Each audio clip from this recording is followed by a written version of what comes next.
Hello everyone, welcome back to yet and the interesting video ना channel 123 chats. और मैं शामा और मैं फिर से एक नए वीडियो के साथ आपके सामने आई हूँ। तो आज आप वीडियो में देखने वाले मेरा पैंट्री रीफिलिंग या रीस्टॉकिंग बोल सकते हो and my night time kitchen routine. जैसे आपने पहले वीडियोस में देखा था कि मैं मंथ एंड से ही शुरू करती हूँ नेक्स्ट मंथ की चीज़ें ख़रीदना। बिकॉज़ मैं ना ऑनलाइन ऐप से ख़रीदती हूँ, जैसे कि फ़्लिपकार्ट, स्विगी, अमेज़ॉन, तीनों में ट्राई करती हूँ जिसमें कम प्राइस में होता है उससे मंगवाती हूँ। तो ये बेसिक एसेंशियल चीज़ें हैं जो ये मंथ के लिए मुझे चाहिए, जो ऑलमोस्ट ख़त्म होने को है। और ऐसा नहीं कि मैं एक मंथ में सारी ही चीज़ें ख़रीदती हूँ, नहीं, कुछ बल्क में आता है पिछले महीने में, तो वो ये महीना भी चल जाता है। तो इस तरह से मैनेज करती हूँ। हर एक होम मेकर अपना बजट मैनेज करके ही चलती होगी। तो मेरा भी इस तरह से ही होता है, एक महीना कुछ चीज़ ज़्यादा होता है, एक महीना कुछ चीज़ कम खरीदती हूँ, क्योंकि जो चीज़ मैं ज़्यादा खरीदती हूँ बल्क में वो 2 महीना आराम से चल जाता है। तो इस तरह से मैनेज होता है मेरा। तो इस बार मैं फ़्लिपकार्ट से ख़रीदा है मैंने जो भी मेरे एसेंशियल चीज़ें हैं।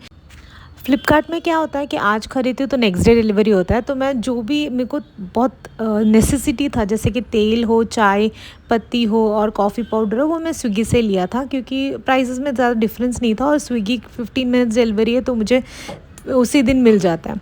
तो और जो मेरे पास मुझे इतना ज़्यादा नेसेसिटी नहीं है कि मैं नेक्स्ट 2 डेज़ के लिए वेट कर सकती हूँ, वो मैं फ़्लिपकार्ट से नॉर्मली खरीदती हूँ, जैसे कि हो उड़द दाल हो, शुगर हो, बेसन हो, जो भी। तो एक्चुअली मेरे ना किचन इस तरह से मैंने सेटअप किया है कि जो भी चीज़ें हैं, जैसे कि दालें सब है ना, वो सब सामने की तरफ है, ओपन शेल्फ्स है, या फिर किचन काउंटर टॉप में मैंने कोई ऑर्गेनाइज़र यूज़ किया जिसकी वजह से मुझे सब दिखता रहता है, जो ख़त्म होने को है वो भी दिखता है। तो ईज़ी है, ऐसा नहीं होता है कि भूल जाती हूँ कुछ चीज़ें, कुछ रखा रहता है, नहीं। सिर्फ ये जो रवा, बेसन, ये सब चीज़ें हैं वही मैं कैबिनेट के अंदर रखती हूँ, वरना कैबिनेट के अंदर वही चीज़ें हैं जो एक्स्ट्रा में है, जो रिफ़िलिंग के लिए यूज़ होता है, जो डे टू डे मुझे लेना रहता है ना, जो वो सब कंटेनर्स मेरे आँखों के सामने ही है। तो मुझे ये सेटअप बहुत ही सही लगता है। मैं अगर कभी खुद का भी घर होगा ना, तो I would prefer open shelves rather than cabinets. मुझे ऐसा लगता है कैबिनेट के अंदर रह जाता है ना, तो वो रह ही जाता है। जैसे कि वो स्टील डब्बे के अंदर मैं कुछ रखती हूँ ना, तो फिर मैं भूल ही जाती हूँ। तो मैं मेक श्योर करती हूँ बिफ़ोर मैं कुछ ख़रीदूँ, एक बार स्टील डब्बा अच्छे से मैं चेक करूँ, कुछ है, कुछ एक्स्ट्रा है, ये देख के फिर मैं ख़रीदती हूँ। पर वो एक टास्क होता है, आँखों के सामने रहता है ना, तो वो चीज़ें डबल नहीं होता है, हमें एक्स्ट्रा बाय नहीं करते हैं, अच्छे से यूज़ कर लेते हैं। और ख़त्म होते टाइम हम लिख के भी रख सकते हैं ना ख़त्म हो रहा है करके, क्योंकि दिखता रहता है, डे टू डे बेसिस में आप उसको देख रहे हो। तो आई प्रेफर ओपन शेल्फ्स। और ये जो ओपन शेल्फ है ना, इट्स अ लाइफ सेविंग। इसमें सारे दालें, ब्रेकफास्ट की चीज़ें सब मेरे इसमें आ जाते हैं। सिर्फ वो जो रवा, बेसन, 5 से 6 आइटम्स है जो मैं कैबिनेट के अंदर रखती हूँ, क्योंकि मैं कोई ओपन शेल्फ नहीं है रखने के लिए। तो अभी मैं क्या करने वाली थी, उड़द दाल भरने वाली थी, पर क्या है कि मेरे पास जो उड़द दाल है वो होल है और जो मैंने अभी ख़रीदा है वो स्प्लिट है। तो मैं दोनों को मिक्स नहीं करना चाहती थी, पहले ये ख़त्म हो जाए उसके बाद फिर मैं वो भरूंगी सोच के रख दिया है वो मैंने। ऐसा हो जाता है कभी कभार, कितना भी हम बोलते ना परफेक्टली हम सब कुछ करें तो भी कुछ ना कुछ गड़बड़ हो जाता है। जैसे कि ये पता नहीं, मैंने ध्यान नहीं दिया होगा मेरे पास क्या उड़द दाल है, तो इसलिए ऐसा भी हो जाता है। हर इंसान से गलती होती है, बट मैक्सिमम कोशिश करती हूँ कि ज़्यादा चीज़ें ख़रीद के वेस्ट ना करूँ, क्योंकि मतलब ही नहीं है, वो यूज़ भी नहीं होता है और डबल डबल हो जाता है ना। तो ये बेसन ये सब है ना, ख़राब होने के चांसेस भी है, और मेरे फ्रिज में इतना स्पेस नहीं है कि मैं सब कुछ फ्रिज के अंदर रख दूँ।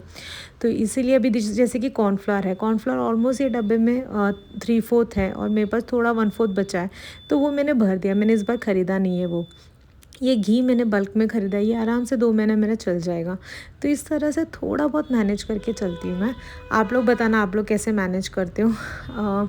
जिनके पास ना वो पैंट्री यूनिट होता है, टोल यूनिट होता है ना, वो एक ब्लेसिंग है मुझे ऐसा लगता है, क्योंकि सब आँखों के सामने होता है। ये स्टील डब्बा में रखते हो ना, ये मुझे इतना एफिशिएंट तरीका नहीं लगता है, पर मेरे पास और कोई ऑप्शन नहीं है, इसलिए मैं रखती हूँ।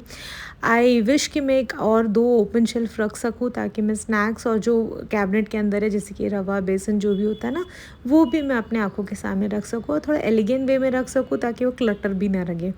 देखते हैं, होपफुली आगे हम कुछ चेंजेस लेके आएंगे, तब देखेंगे वो भी। तो मेरा सारा रीफिलिंग होने के बाद फिर कचरा तो होना ही है, तो वो भी मैं क्लियर कर रही हूँ अभी।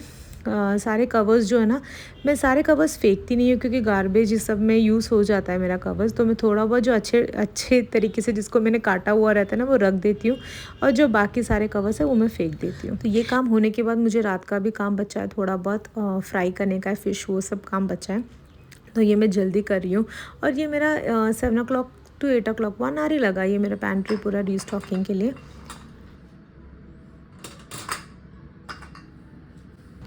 ये एक एरिया मुझे बहुत पसंद है। ये ऑर्गेनाइज़र भी समथिंग 200 रेंज में ही है, और जो भी कंटेनर्स है ना, जो गोल्डन लिड वाले हैं, वो नेस्कैफ़े के कंटेनर्स है, सब रीयूज्ड है। और जो अलग सा जो वर्टिकल सिलेंड्रिकल शेप में जो कंटेनर्स है ना, वो सिर्फ 500 रुपीज़ में कुछ 12 का सेट आया था मेरे को अमेज़ॉन से। तो वो वाला है, बहुत कॉस्ट इफ़ेक्टिव है पर बहुत एलिगेंट दिखता है वो। और जो कैबिनेट में रखना है, ये भी 6 का सेट है, उसमें 2 शायद धोने के लिए, 1 या धोने के लिए गया है शायद, 2 धोने के लिए गए उसमें।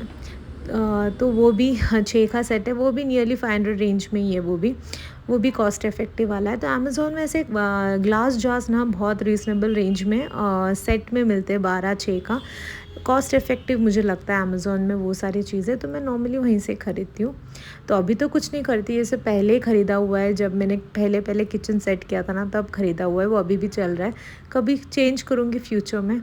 तो फाइनली मेरा सारा पैंट्री जो भी मुझे रखना था कंटेनर्स में सब रख दिया। जो एक्स्ट्रा बचा है वो मैं स्टील डब्बे में रखूँगी। कॉर्नफ्लेक्स भी रखने का सोच रही थी, पर वो रखूँगी ना तो बाकी कुछ नहीं रख पाऊँगी, तो वहीं रहने दिया। बाकी सारा चीज़ें उसमें रख दिया है। और फिर उसको जो, हाँ, ये एक नया चीज़ मैंने ऐड किया, ये जो मसाला है ना, वो ये स्टील डब्बा में रहता है ना, तो मुझे दिखता भी नहीं है, और वो बहुत एक्सपायरी डेट भी उसका हो जाता है। ऐसे 2 बार मेरे साथ हो गया है। तो अभी मैंने क्या किया, ऐसे एक छोटा प्लास्टिक का डब्बा लिया जिसमें सारे मसाले मैं रखती हूँ, जैसे कि चाट मसाला हो, राजमा, छोले मसाले। ये एवरीडे मुझे यूज़ नहीं होता है, पर चाहिए भी रहता है, तो वो सब मैंने इसके अंदर रखा है, ताकि डब्बे में, स्टील डब्बे में रह जाएगा और आँखों से दूर हो जाएगा ना, तो वो एक्सपायरी हो जाएगा। तो इसलिए यहाँ इसमें रहेगा ना, तो मैं देखती रहूँगी, बीच बीच में चेक करती रहूँगी ना, तो मैं यूज़ करती रहूँगी। इसलिए मैंने एक नया एडिशन किया है अभी। और आप लोग सोच रहे होगे सिलेंडर वाला ये डोर क्यों खुला है। तो एक दिन ऐसा हो गया था कि उसका जो हैंडल है ना, खोलने वाला, डोर खोलने वाला हैंडल, वो मेरे हाथ से टूट गया, और ये खुल भी नहीं रहा था। मुझे सिलेंडर चेंज भी करना था, तो बड़े मुश्किल से मैंने, मम्मी ने उसको खोला था। तो अभी उसका हैंडल चेंज करना है, उसके बाद ही मैं बंद कर सकती हूँ, तो इसलिए अभी तक वो खुला है। तो जब मैं उसका हैंडल फिट करूँगी तब मैं उसको बंद करूँगी। तो मेरा जो भी मुझे फ्रिज में रखना है वो सब मैंने फ्रिज में रख दिया। जो भी मुझे स्नैक्स लिया था वो स्नैक डब्बे में रख दिया, और स्टील डब्बे में जो भी रखना है सब रख दिया। तो एक बार मैं किचन भी क्लीन कर लूँगी, क्योंकि बहुत सारा रिफिलिंग हुआ है, तो और सब पाउडरी सब्सटेंस है ना, तो यहाँ वहाँ हो जाता है। तो एक बार अच्छे से क्लीन करके फिर मैं रात के काम में लगूँगी। उसके पहले मैं अपने लिए एक एनर्जी ड्रिंक ज़रूर बनाऊँगी। तो ये जो यहाँ पे बॉटल देख रहे हो ना आप, जो साइड में देख रहे हो ना, हाँ, ये बॉटल ना नन्नारी है, उसको नन्नारी बोलते हैं, केरला में मिलता है, तो मैं वहाँ से लेके आई थी। तो उसी का जूस बनाएंगे, वो आगे मैं आपको बताती हूँ कैसे बनाते हैं। तो उससे पहले ना ये थोड़ा भर लेती हूँ हैंड वॉश। ये हैंड वॉश ऐसा है कि अभी भर दिया ना मैंने, 2-3 दिन में ख़त्म हो जाएगा, क्योंकि अनवी यहाँ पे आती है, हाथ धोती है ना, अनवी का पता नहीं वो पीती है ये हैंड वॉश, मुझे समझ में नहीं आता, वो 2 दिन में वो ख़त्म कर देती है। तो मैं नॉर्मली क्या करती हूँ ना, 1/4 हैंड वॉश लेती हूँ, थोड़ा पानी भर के रखती हूँ, ताकि वो थोड़ा दिन और चले। जुगाड़ू तरीका करना पड़ता है जब बच्चे घर पे होते हैं। तो अभी हम हमारा एनर्जी ड्रिंक बनाते हैं। एनर्जी ड्रिंक नहीं, मुझे बहुत पसंद है ये नन्नारी जूस। तो ये नन्नारी घर में भी लोग बनाते हैं, मुझे नहीं आता, तो मैं इसका बॉटल ख़रीद के आती हूँ। तो ये सफिशेंट अमाउंट में लेना है, जैसे 2 ग्लास है तो फिर 1 ग्लास का 1/4, इस हिसाब से हमें वो नन्नारी ऐड करना है। उसके बाद हाफ़ लेमन ऐड करना है, और ये हिसाब से 2 ग्लास लिया है, जो ग्लास आप देख रहे हो ना, इस हिसाब से 2 ग्लास। और अपने हिसाब से शुगर ऐड करना है 4 से 5। कोई ऐड भी नहीं करता, क्योंकि नन्नारी वैसे भी स्वीट होता है, पर ऐड करने से टेस्ट एनहांस होता है। तो फाइनली हमारा ड्रिंक रेडी है। बहुत इजी है पर बहुत ही टेस्टी है। और ये तो मैं जब भी हम लोग बाहर जाते हैं, स्टॉल्स में जाते हैं ना, तो ये नन्नारी जूस मैं ज़रूर पीती हूँ। लोग सोडा के साथ भी पीते हैं, मैं सोडा प्रेफर नहीं करती, ऐसे प्लेन पीती हूँ मैं। तो फाइनली मेरे जूस पीते पीते मैं अपना रात का काम भी कर रही हूँ। जैसे कि मुझे थोड़ा नगेट्स और फ़िश फ्राई करना है। एक ही फ़िश बचा है, लास्ट नाइट आपने देखा था, फ़िश मैंने फ्राई किया था, एक फ़िश मैंने बचा के रखा था, तो वही मुझे फ्राई करना है। तो वीडियो में आगे बढ़ने से पहले अगर आपको मेरे वीडियोस अच्छे लग रहे हैं तो consider subscribing and liking the video. से ज़रूर कमेंट कीजिएगा, ताकि मेरे को मोटिवेशन होगा वो। और थोड़ा और ज़्यादा प्यार दीजिएगा, थोड़ा अच्छे से वीडियोस पूरे देखिएगा, ताकि जल्दी से मेरा चैनल भी मोनेटाइज हो जाए, और और इंटरेस्टिंग वीडियोस के साथ आपके सामने मेरे को आने का मोटिवेशन मिले। ये कैसे कभी कभार हो जाता है ना, कभी कभार अब ऐसा लगता है कि क्या ही काम करना है, कुछ चल नहीं रहा है, ऐसा फीलिंग आता है। But I am pushing my self, I am motivating my self कि नहीं, मुझे हफ्ते में 3 वीडियोस तो डालना ही है। और मैक्सिमम हर दिन मैं शॉर्ट्स भी डालती हूँ, तो प्लीज़ शॉर्ट्स भी देखिएगा, वीडियोज़ भी देखिएगा, आपके वैल्यूबल कमेंट्स भी दीजिएगा, ताकि मैं और अच्छे इंटरेस्टिंग वीडियोस या फिर कुछ चेंजेस है, सजेशंस है, तो उस हिसाब से मैं अपना काम भी कर सकूँ। तो चलो, मेरा नाइट का कुकिंग का भी काम ऑलमोस्ट हो गया, क्योंकि चावल और ये जो करी है वो सब रेडी है, सिर्फ मुझे ये फ्राई करना था। तो ये सब होने के बाद मैं अपना स्टव क्लीन कर रही हूँ, जैसा नॉर्मल रूटीन होता है, सिंक क्लीन करना, स्टव क्लीन करना, तो यही काम कर रही हूँ। आप लोग भी बताना, आप लोग पैंट्री रीस्टॉकिंग कब करते हो, मंथ के स्टार्ट करते हो या मंथ के मिड में करते हो, तो और कैसे करते हो, कैसे बजट प्लान करते हो, तो मेरे को भी समझ में आ जाएगा अगर मेरे कोई गलतियाँ हो रही है तो मिलते एक नए वीडियो में, तब तक के लिए bye, take care and thank you for watching.